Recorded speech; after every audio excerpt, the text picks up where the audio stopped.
शुरुआत करते हैं आज के न्यूज़पेपर की। सबसे पहले हम देखेंगे न्यूज़ पीआईबी से। पीआईबी की पहली न्यूज़ आई है भारत और बांग्लादेश के सैन्य रिलेशन से रिलेटेड। ठीक है, इसमें बताया गया है कि भारत और बांग्लादेश के बीच में जो अभ्यास होता है, सैन्य अभ्यास संप्रति जिसको कहते हैं, इसका ये 10वें नंबर का संस्करण चालू हो गया है।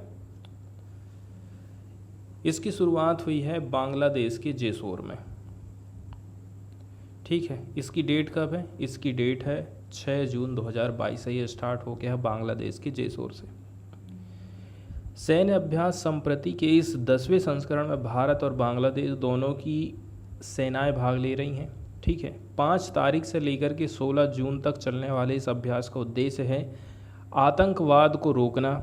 ठीक है, यदि कहीं कोई उपद्रव होता है तो उसके खिलाफ कार्यवाही करना, मानवीय सहायता करना, इसके अलावा आपदा राहत अभियान पर बल देना इसके प्रमुख उद्देश्य बताए गए। ठीक है, पहला, आतंकवाद को कैसे करके रोकें, इसके लिए ट्रेनिंग दी जाएगी। दूसरी, यदि कहीं कोई उपद्रव हो जाता है तो उसको कैसे करके हम हैंडल कर सकते हैं, इसके लिए मानवीय सहायता करना। और चौथे नंबर में, यदि कोई आपदा आती, डिजास्टर आता है तो उससे कैसे करके हमारी सेनाएं निपट सकती हैं, इसके बारे में भी ट्रेनिंग होने वाली। इसका उद्घाटन बांग्लादेश के जनरल ऑफिसर कमांडिंग और जेसोर के area commander major general Mohammad Nurul Anwar, Bharat की तरफ से शामिल हुए थे रुपेश सहगल। ठीक है, और इनकी तरफ से 2 व्यक्ति शामिल हुए थे। भारत और बांग्लादेश साल 2010 से ही इस सैन्य अभ्यास का आयोजन करते रहा है। दोनों देशों के बीच जो सहयोग है उसको और भी मजबूती मिल सके, इसलिए ये सैन्य अभ्यास बहुत महत्वपूर्ण हो जाता। इस अभ्यास के दौरान सैन्य कार्यवाही के अतिरिक्त खेल और सामाजिक सांस्कृतिक कार्यक्रमों का भी आयोजन किया गया है। ठीक है, ताकि जो सेना के साथ साथ में हमारे जो सामाजिक रिश्ते हैं बांग्लादेश के साथ साथ, वो भी मजबूत हो सके। अगली न्यूज़ हम देखेंगे स्टेट फूड सेफ्टी इंडेक्स से रिलेटेड। ठीक है, शॉर्टकट में इसको हम SFSI कहते हैं, स्टेट फूड सेफ्टी इंडेक्स। ठीक है, इस इंडेक्स को जारी किया था FSSAI के द्वारा। ये मेजरमेंट करता है performance of states on various parameter of food safety. Food safety के मामले में कौन सा राज्य बेहतर काम कर रहा है, इसके लिए पैरामीटर निर्धारित करना इस इंडेक्स का काम है। इसका डेवलपमेंट किया था FSSAI ने। पहला जो स्टेट फूड सेफ्टी इंडेक्स था वो 2018-19 में अनाउंस किया गया था on the first ever world food safety day. ठीक है, 7 जून 2019 को विश्व फूड सेफ्टी डे मनाया जाता है। इसी दिन इसको रिलीज़ किया गया था, first state food safety index को। ये जो इंडेक्स होता है, ठीक है, ये किस पर आधारित रहता है? ये आधारित रहता है कि कोई भी स्टेट या फिर यूनियन टेरिटरी 5 पैरामीटर में काम कर रहा है या नहीं कर रहा है। वो पैरामीटर कौन कौन से हैं? पहला पैरामीटर है human resources and institutional data, ये देखा जाता है स्टेट गवर्नमेंट का। दूसरी बात, कॉम्प्लियंस, यदि आपने कोई योजना चालू करी है तो उसको आप किस प्रकार से पूरा कर पा रहे हो। ठीक है, इसके अलावा फूड की टेस्टिंग होती ही कि नहीं, उसका इंफ्रास्ट्रक्चर कैसा है, उसकी जांच कैसी हो रही है। इसके अलावा आप ट्रेनिंग दे रहे हो या नहीं, कैपेसिटी बिल्डिंग कर रहे हो कि नहीं आपके जांच ऑफिसरों की। और कंज्यूमर को एम्पावरमेंट करना। ठीक है, कोई भी राज्य अपने उपभोक्ताओं के प्रति कितना जागरूक है, कितना उनको एम्पावरमेंट करता है, ये भी इस बात पर डिपेंड करता है। तो इस प्रकार हमने देखें इसके 5 पैरामीटर हैं जिनके आधार पर ही किसी राज्य को रैंकिंग प्रोवाइड करी जाती है। The index is dynamic quantitative and qualitative benchmarking model that provide an objective framework for evaluating food safety across all state and union territories. वहीं FSSAI की बात करें तो इसको इस्टेब्लिश किए थे हमने फूड सेफ्टी एंड स्टैंडर्ड 2006 के माध्यम से। The food safety and standard authority of India इसको बोला जाता है, और शॉर्टकट में कहें तो FSSAI।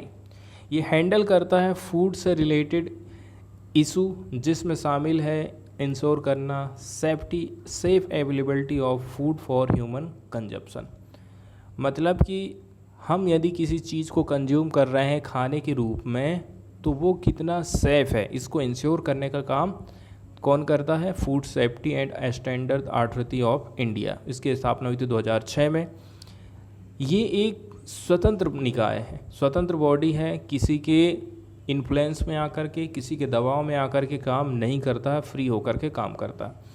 ये काम करता है ministry of health and family welfare के अंडर में, that is responsible for promoting and protecting public health through various regulation and supervision of food safety.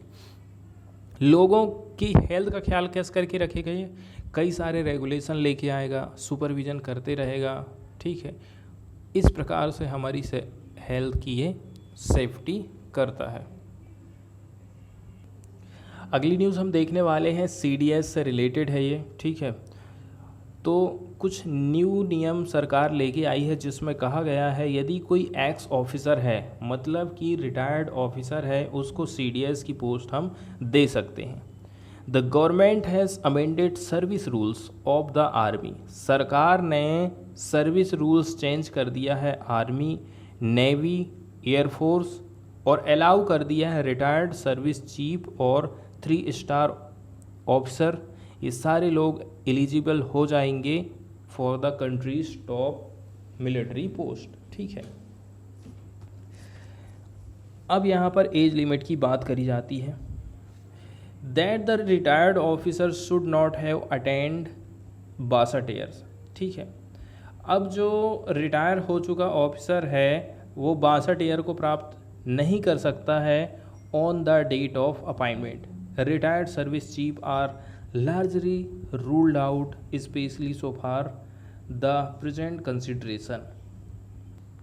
मतलब यहाँ पर ये बात कही जाती है कि देखिए, अगर कोई 3 star, lieutenant general, air marshal और जो वाइस एडमिरल रिटायर हो गया है और उसकी उम्र 62 साल से कम भी है, तो वो भी CDS के लिए अब पात्र माना जाएगा। ऐसे नए रूल्स और नियम कहते हैं, ठीक है। इसके अलावा जो LG होते हैं या फिर जो जनरल होते हैं या फिर ऑफिसर हु हैज़ रिटायर्ड, 3 लोगों को यहाँ पर मान्य कर दिया गया है। LG उपराज्यपाल, जनरल, इसके अलावा ऐसे ऑफिसर जो कि रिटायर हो चुके हैं। इन पब्लिक इंटरेस्ट गवर्नमेंट में appoint as CDS an officer. सरकार पब्लिक इंटरेस्ट को ध्यान में रखते हुए CDS ऐसे व्यक्ति को अपॉइंट कर सकती है, ऐसे ऑफिसर को जो कि LG के रूप में काम कर रहा है या फिर जनरल के रूप में काम करता है या फिर ऑफिसर है। Who has retired in the rank of LG की रैंक से रिटायर्ड हो गया, जनरल की रैंक से रिटायर्ड हो गया, but has not attend the age of 62, ठीक है। लेकिन उसने अभी 62 साल को प्राप्त नहीं किया है, उसको भी हम CDS की पोस्ट दे देंगे। CDS पोस्ट के बारे में हिस्ट्री बताई जाती है। दिसंबर 2019 में the government has approved the creation of the post of CDS। 2019 दिसंबर में इस पोस्ट को क्रिएट करने के लिए सरकार ने अप्रूवल दे दिया था। Who would also function as principal military adviser. ये जो CDS में व्यक्ति रहेगा वो प्रिंसिपल मिलिट्री एडवाइज़र के रूप में काम करेगा। Defence minister and permanent chairman, chief of staff committee, ये सब के लिए क्या है, एक प्रकार से एडवाइज़र का काम करने वाला है,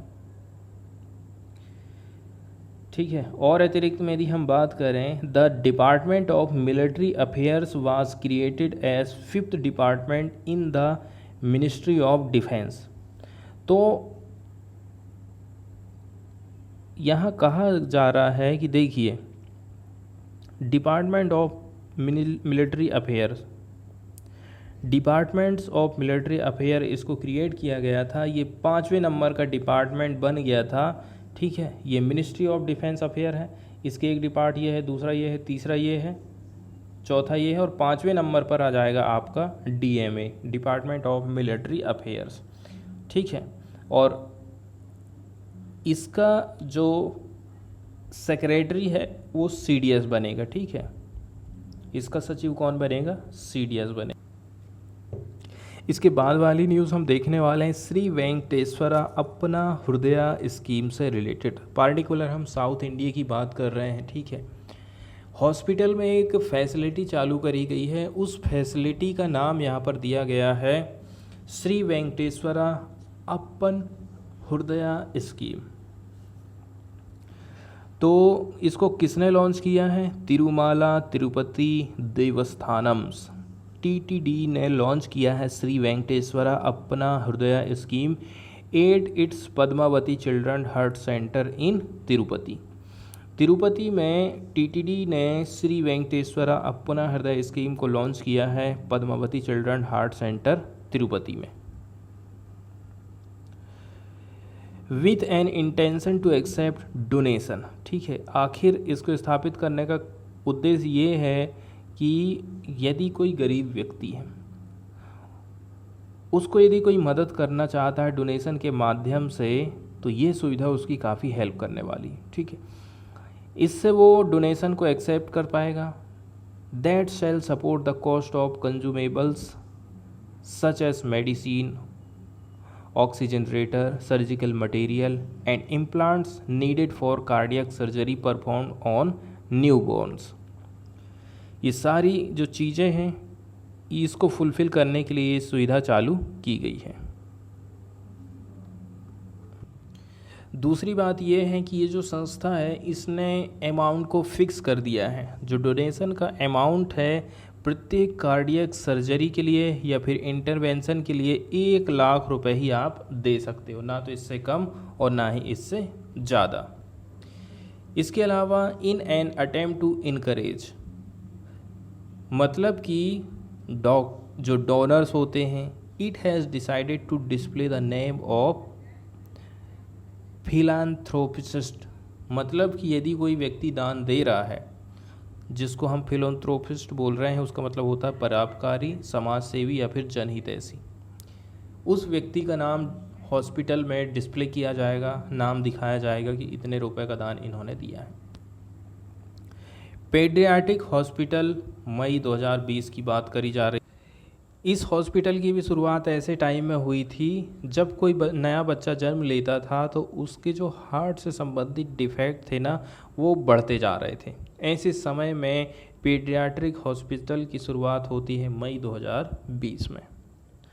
फैक्ट बताए जाते हैं, ठीक है, 12 में से 8 बच्चे, ठीक है, 8 से लेकर के 12 children in every 1000 live births are born with heart elements. मतलब कि प्रत्येक 1000 जो जन्म होते हैं बच्चों के, उनमें से 8 से लेकर के 12 इनमें हार्ट से रिलेटेड कोई ना कोई डिसीज़ देखने को मिलता है।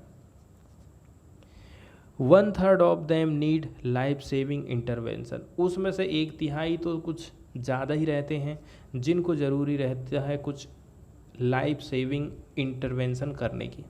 During their first year of the birth motivated it to set up the hospital. और यही बात ने मोटिवेट किया कि हम चलो एक हॉस्पिटल बनाते हैं।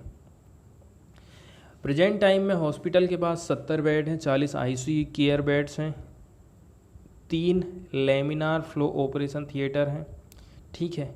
इसके अलावा कैथराइजेशन लैब हैं, एडवांस डायग्नोस्टिक इक्विपमेंट हैं ताकि ट्रीट किए जा सके children with heart element. Beside the requirement infrastructure to perform surgeries and other life saving intervention.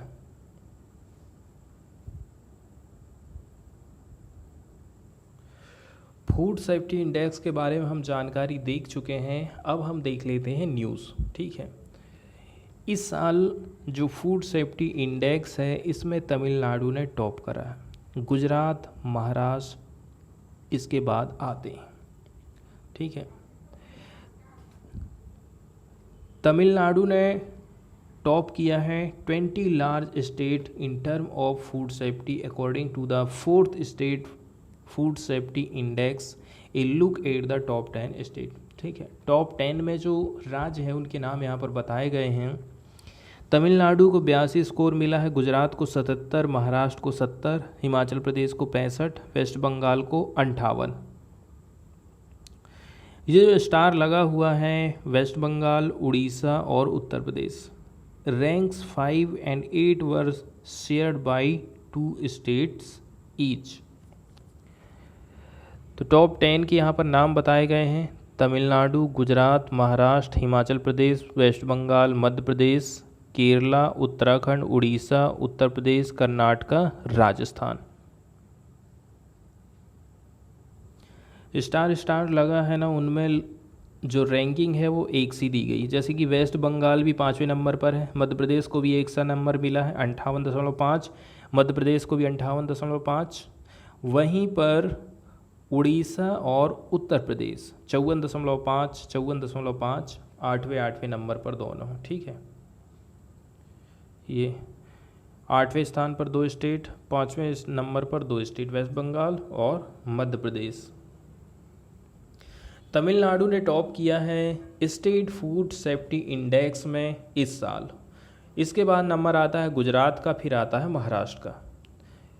वहीं यदि हम छोटे छोटे स्टेट की बात कर लें तो गोवा जो है पहले नंबर पर आया है, इसके बाद मणिपुर आया है, फिर आता है सिक्किम।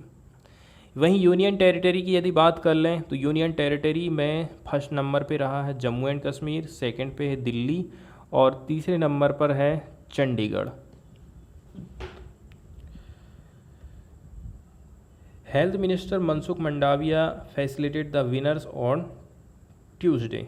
ठीक है, तो जो हमारे हेल्थ मिनिस्टर हैं मनसुख मंडाविया, इन्होंने जो जितने भी विनर थे उनका स्वागत किया है। ऐसा वैसा ही मेजरमेंट करता है परफॉर्मेंस ऑफ स्टेट। कोई भी स्टेट किस प्रकार से परफॉर्मेंस कर रहा है on the basis of 5 parameter set by health ministry. Health ministry ने 5 पैरामीटर निर्धारित कर दिए हैं।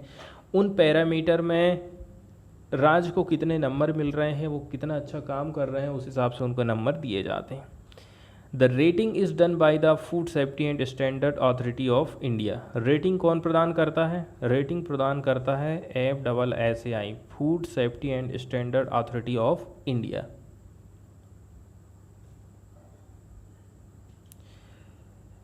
जो डॉक्टर मंडाविया हैं हमारे स्वास्थ्य मंत्री, ठीक है, उन्होंने कुछ वेरियस इनोवेटिव इनिशिएटिव भी लॉन्च किए थे।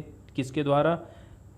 FSSAI के द्वारा, जिसमें शामिल है ईट राइट रिसर्च अवार्ड, इसके अलावा grants phase 2, eat right creativity challenge, इसका फेज 3 था, और जो स्कूल लेवल कंपटीशन है and the logo for Ayurveda आहार, ये इनिशिएटिव भी इसके अलावा चालू किए गए थे।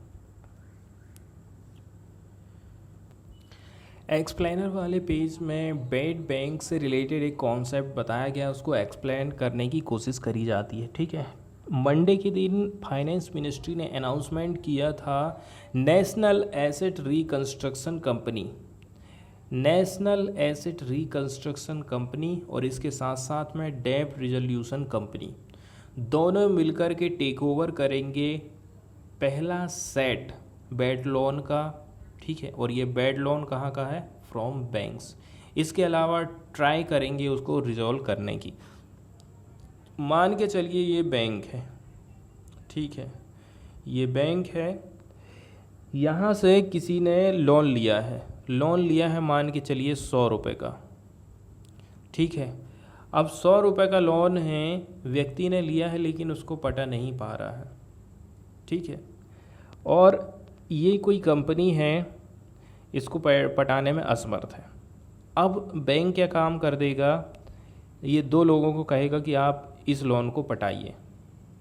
ठीक है, इस 100 रुपये को आप हमें जमा कर दीजिए। इसके पास यदि कोई संपत्ति थी तो ये संपत्ति आपकी हो जाएगी या फिर ये कंपनी आपकी हो जाएगी। अब तो ये क्या काम करेंगे? दोनों मिलकर के NARCL और IDRL मिलकर के दोनों ही इस लोन को पेड करेंगे, इसको खरीद लेंगे। तो बेड बैंक आखिर होता क्या है? बेड बैंक एक प्रकार से फाइनेंशियल एंटाइटी होता है जिसको सेटअप किया गया है ये खरीद सके नॉन परफॉर्मिंग एसेट को या फिर बैड लोन को, कहाँ से? बैंक से। अब बैड लोन को खरीद रहा है इसलिए बैड बैंक कह रहे हैं हम इसको। The aim of setting up a bad bank is to help ease the burden on banks, मतलब कि बैंक के ऊपर जो कर्जा था कि हमारे जो 100 रुपये हमने दिए थे वो फंसे हुए थे, अब वो 100 रुपये हमें कौन दे रहा है? बैड बैंक दे रहा है, तो हमारे ऊपर जो बर्डन है वो कम होते जा रहा है। And get them to lend again to customer without constraints. अब बैंक क्या काम कर देगा? उसको तो उसका पैसा मिल गया है, बिना किसी बाधा के फिर से वो लोन देना चालू कर देगा। कई सारे आलोचक ऐसे हैं have pointed to several problem with the idea of bad bank. Former RBI Raghuram Rajan has been one of the fiercest critics of the idea, कट्टर जिसको कहते हैं, urging that a bad bank by the government will merely shift bad asset from hands of public sector banks which are owned by the government to the hands of a bad bank which is again owned by the government। मतलब उनका ऐसा कहना है bank भी सरकारी, जो bad bank को खरीद रहा है वो भी सरकारी, ऐसा कहना है RBI के जो फॉर्मर गवर्नर थे ना उनका। अब यदि किसी बैड बैंक ने आपकी उस संपत्ति को ले लिया है तो वो कोशिश करेगा कि आपकी कंपनी फिर से चालू हो जाए, ठीक है, और वो फिर से लोन पटाने में सक्षम हो जाएगा। ऐसा यदि नहीं हो पाता है तो क्या कर देगा? वो बैड बैंक को बेच भी सकता है अपने लोन को। After the purchase of bad loan from the bank, the bad bank में लेटर ट्राई टू रीस्ट्रक्चर। सबसे पहले तो ट्राई करेगा कि मैं इसको रीस्ट्रक्चर करने की कोशिश करता हूँ, मतलब कि जैसे कि इसको यदि 10 किस्त में पटाना था पैसा तो एक काम करो 20 किस्त में आप पटाओ आराम से धीरे धीरे। ऐसे से भी नहीं हो पा रहा है तो एक काम करो बेच ही डालो इसको, ऐसा भी हो सकता है। तो ये क्या काम करेगा? रीस्ट्रक्चर कर सकता है और सेल भी कर सकता है, ये उसके पास पावर रहती है। NPA to investor who might be interested in purchasing it, तो ऐसे इन्वेस्टर जो कि इसमें इंटरेस्ट रखते हैं खरीदने को लेकर के, तो उनको ये बेच भी सकता है। ए bad bank makes a profit in its operations if it manages to sell the loan at price higher than that it paid to acquire the loan of from commercial bank। अब जैसे कि जो बैंक था, bank से इतने bad loan को लिया था 100 रुपये का, 100 रुपये इसको पटाना था, तो 100 की जगह ये 100 नहीं पटा रहा था, 80 रुपये ही इसने कहा कि मैं 80 रुपया ही आपको दूंगा, ठीक है, 100 नहीं दे रहा हूँ मैं आपको 80 दे रहा हूँ। अब जब बैड बैंक 80 रुपया में इसको क्या करा? खरीद लिया उस कंपनी को, तो अब इस कंपनी को ये चाहे तो 150 में भी बेच सकता है, चाहे तो 100 में भी बेच सकता है। मतलब इस प्रकार से वो बैड बैंक फ़ायदा कमा सकता है। However generating profit is as usually not the primary purpose of bad bank, लेकिन प्राइमरी पर्पस बैड बैंक का ये नहीं रहता कि मुझे फ़ायदा कमाना, लाभ कमाना। The objective is to ease the burden on bank. सबसे पहले जो बैंक है जिनके पास NPA का बोझ बढ़ते जा रहा, उस बोझ को हल्का करना है। Of the holding a large pile of the stressed asset and get them to lend more actively.